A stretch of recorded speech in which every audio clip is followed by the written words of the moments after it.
হাসানুল সিয়াম আপনি লিখেছেন, শুনেছি কেউ নেশাগ্রস্ত হলে 40 দিন ইবাদত কবুল হয় না। এখন প্রশ্ন হলো, কেউ নেশা করার পর 40 দিন না হওয়ার আগেই যদি তার ভুল বুঝতে পারে এবং তওবা করে ফিরে আসতে চায়, তবে কি সে ইবাদত করতে পারবে?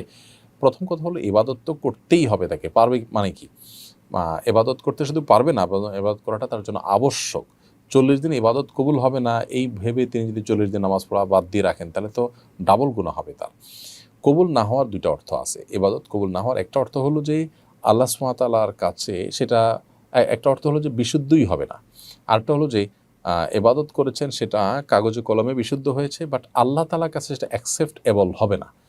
তো এখানে নেশাগ্রস্ত হলে 40 দিন ইবাদত কবুল হবে না, মানে দ্বিতীয়টা উদ্দেশ্য। অর্থাৎ আপনি সঠিকভাবে যথাযথভাবে করে থাকলে আপনার নামাজ হয়ে গেছে, বাট আল্লাহর কাছে সেটা কাউন্টেবল হবে না, অ্যাকসেপ্টেবল হবে না। এখন প্রশ্ন উঠতে পারে, আল্লাহর কাছে অ্যাকসেপ্টেবল না হলে করে লাভ কি?